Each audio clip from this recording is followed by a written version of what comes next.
Hello everyone.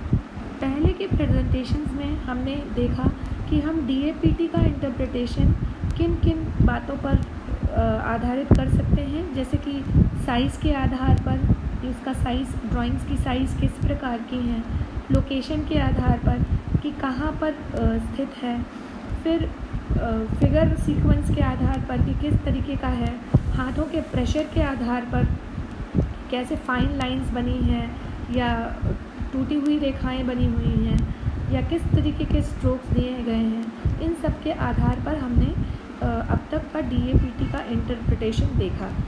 इन slides में जो कि आपके सामने दिखाई जा रही हैं, हम थोड़ा और फाइन इंटरप्रिटेशन की तरफ आगे बढ़ते हुए अब बॉडी पार्ट्स के हिसाब से क्या बच्चे ने ड्राइंग बनाई है और उसका क्या अर्थ निकाला जा सकता है, इसको देखने का प्रयास करेंगे। पार्ट्स में हम सबसे पहले बात करेंगे हेड रीजन की।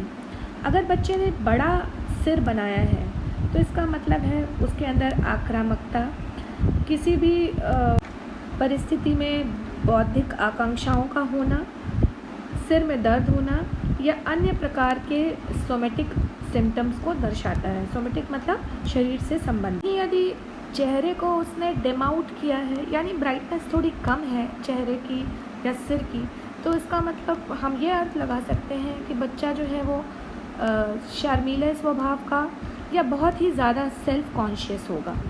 बच्चा हेड को सबसे लास्ट में बनाता है, सबसे बाद में सिर बनाता है, तो ये कहीं ना कहीं उसके अंतर वैयक्तिक संबंधों में होने वाले डिस्टर्बेंसेस को दिखाता है। अगर उसने सिर का चित्र बहुत ही साफ और क्लियर बनाया है तो ये कई बार ऐसा होता है कि बच्चा इस चीज़ को, अपना फैंटेसीज़ को एक कॉम्पनसेटरी डिवाइस के रूप में, यानी कि अगर मान लीजिए जैसे हम कुछ कर नहीं पा रहे हैं तो हम उसको और इस रूप में चित्र के माध्यम से उसको और बढ़ा चढ़ा के दिखाने की कोशिश करते हैं, तो हम उसका कॉम्पनसेशन कर पाते हैं। तो वो एक फैंटेसी को एक कॉम्पनसेटरी डिवाइस के रूप में समझता है, या हो सकता है कि वो अपने किसी भी बॉडी पार्ट से, शरीर के किसी भी अंग से या उससे होने वाले कार्यों या फंक्शंस से शर्मिंदा महसूस करता हो, इसलिए उसने ऐसा किया। हेड रीजन के बाद अब बालों के बारे में बात करते हैं। यदि बच्चे ने ड्राइंग बनाते समय बालों को बनाने में बहुत ज़्यादा ध्यान दिया है, तो यानी कि वो नार्सिसिस्ट या आत्ममुग्ध हो सकता है या समलैंगिक भी हो सकता है। अगर बाल चेहरे पर, सर पर और चेस्ट पर ज़्यादा बनाए गए हैं तो इसका मतलब कि हो सकता है कि इस बच्चे के अंदर अपने मैस्कुलिनिटी को लेकर कुछ शंकाएं हों या कुछ ऐसी फीलिंग्स जो कि उसको ये दर्शाती हैं कि उसके अंदर कुछ सेक्सुअल इनएडुकेसी है, यानी कि कुछ लैंगिक अक्षमताएं हैं या इनसफिशिएंसी है, यानी चीज़ें हैं नहीं, और तो उसका पावर को प्राप्त करने के लिए जो आकांक्षाएं हैं, जो स्ट्राइव है, जो भूख है जिसको हम कहते हैं, वो दर्शाने की कोशिश करता है।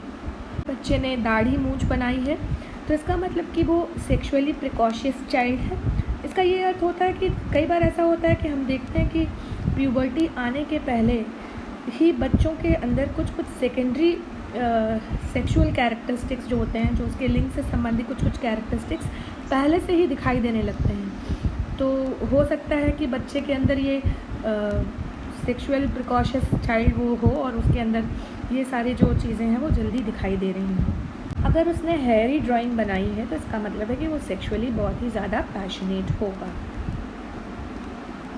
क्रम में यदि हम मुंह की बात करें तो यदि बच्चे ने दांत बनाए हैं तो उसका अर्थ ये हो सकता है कि वो ओरली बहुत ही ज़्यादा एग्रेसिव है या सैडिस्टिक है।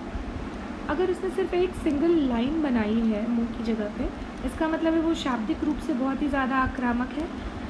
अगर उसने पूरा मुंह बनाया है या ओवल शेप का मुंह बनाया है तो इसका मतलब ये है कि वो कामुक हो सकता है या फिर उसके अंदर डिपेंडेंसी की भावना आ सकती है। अगर उसने किसी मेल ड्राइंग में पूरी लिप्स बनाए हैं, पूरे होंठ बनाए हैं, तो वो समलैंगिक हो सकता है या उसके स्त्रियोचित गुण देखे जा सकते हैं। अगर उसने किसी चीज़ पे बहुत ज़्यादा एम्फेसिस किया है, फेस पर बहुत ही ज़्यादा एम्फेसिस किया गया है, तो हो सकता है कि उसके अंदर किसी प्रकार के गैस्ट्रिक सिम्टम्स हों या किसी तरह के वैरायटी ऑफ खाने को लेकर के उसके अंदर फूड पैडिज्म हो, यानी कि सनक जिसको कहेंगे, या फिर बहुत ज़्यादा तरह तरह की वैरायटी ऑफ फूड्स को वो चखना चाहता होगा, या उसको टेम्पर टैंट्रम यानी कि गुस्सा हो। अब बात करते हैं आँखों की। यदि बच्चे ने बड़ी आँखें और पलकों के साथ में, लैशेस के साथ में बनाई हुई हैं और जो कि मेल फिगर पर बनाया है, तो वो ये दर्शाता है कि बच्चा जो है वो समलैंगिक होगा। अगर आँखों की आउटलाइन बड़ी है लेकिन उसमें उसने पुतलियाँ नहीं बनाई हैं, तो वो कहीं ना कहीं उसका गिल्ट दिखाती है, उसको जो एक गिल्ट की भावना हो सकती है जो संबंधित हो सकती है उसके रति संबंधी प्रवृत्तियों के से संबंधित हो सकती है। नाक सामाजिक रूढ़िवादिता या फैलिक चिन्ह या फैलिक सिंबल के बारे में बताता है। अगर चौड़ी, हुक्ड या फ्लैट नाक है तो वो अस्वीकृति या फिर अवमानना या फिर कंटेंट को दिखाता है। अगर लंबी नोज़ है तो इसका मतलब है कि सेक्सुअली नपुंसकता को दिखा सकता है। या फिर अगर किसी एडोलसेंट ने ये लंबी नाक बनाई है तो कहीं ना कहीं अपने एग्रेसिव रोल को, जो कि एक मेल एग्रेसिव रोल है, उसको दिखाने की कोशिश करता है। लंबी नाक अक्सर सेक्सुअली हिम्मती होने की तरफ दर्शाता है। अगर बटन नोज़ बने हुए एकदम छोटा सा ऐसे, तो वो बचकाना दिखाता है कि बच्चा जो है वो बचकाने बिहेवियर वाला है या बचकाना है। टुड्डी मजबूती या पक्के इरादे को दिखाता है। अगर इसकी बात हम सेल्फ कॉन्सेप्ट के परिप्रेक्ष्य में करें तो लंबा चिन्ह जो है वो किसी मजबूत अंतर्नोद या अग्रेसिव प्रवृत्ति, आक्रामक प्रवृत्ति को दिखाता है। या फिर के अंदर निर्णय लेने में अक्षमता हो सकती है या उसकी वीकनेस की कोई फीलिंग हो सकती है उसके अंदर, जिसको कॉम्पनसेट करने के लिए भी बच्चे जो हैं वो लार्ज चिन्ह को बनाते हैं। जैसा कि मैंने अभी आपको बताया कि ये सेल्फ कॉन्सेप्ट को इंगित करता है। अगर नॉन सेल्फ कॉन्सेप्ट के बारे में बात करें तो ये इनएडिक्वेसी की फीलिंग को दर्शाता है।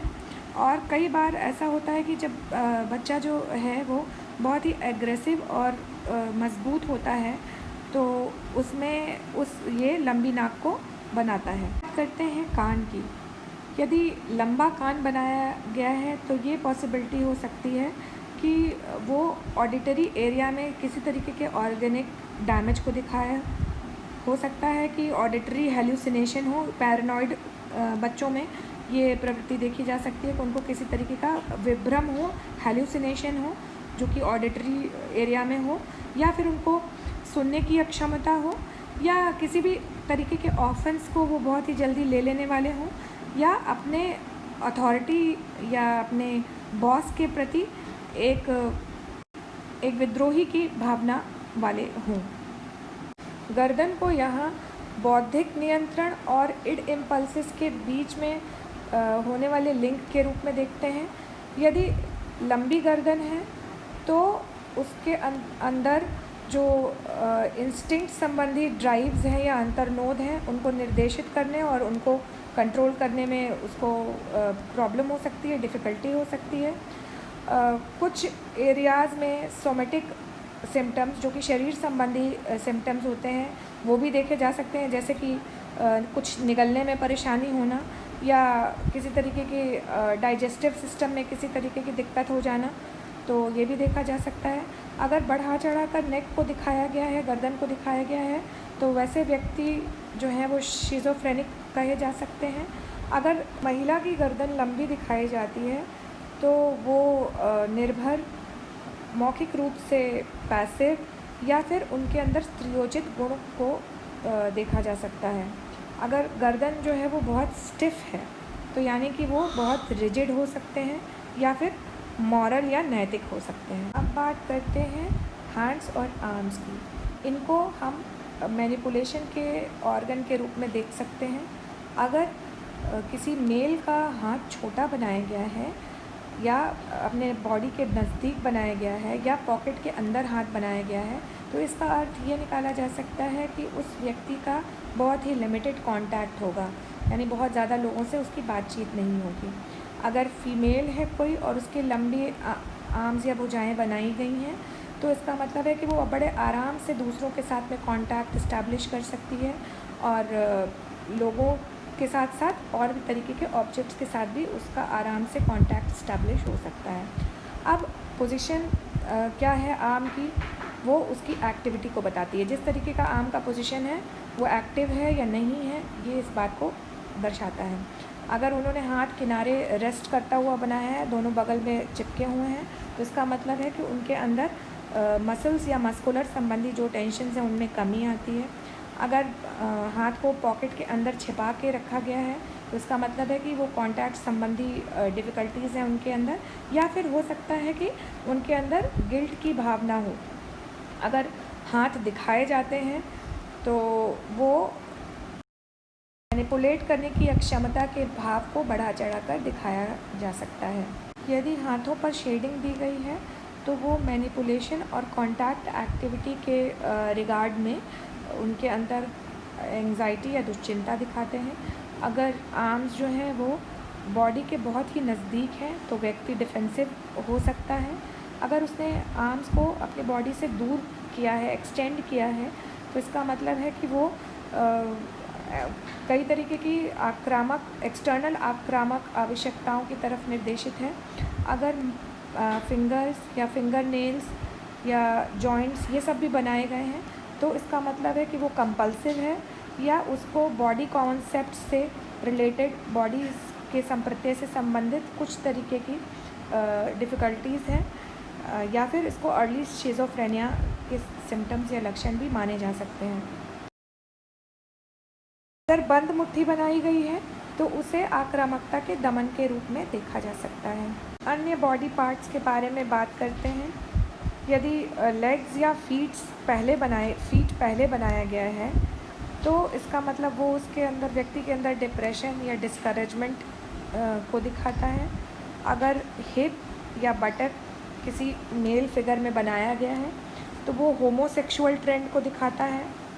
अगर गोल पेट और वास्ट टाइप का वेस्ट जो है, कमर जिसको बोलते हैं, वो दिखाया गया है, तो उसके अंतर्गत हम ये कह सकते हैं कि व्यक्ति के अंदर स्ट्रॉन्ग होमोसेक्सुअल ट्रेंड है।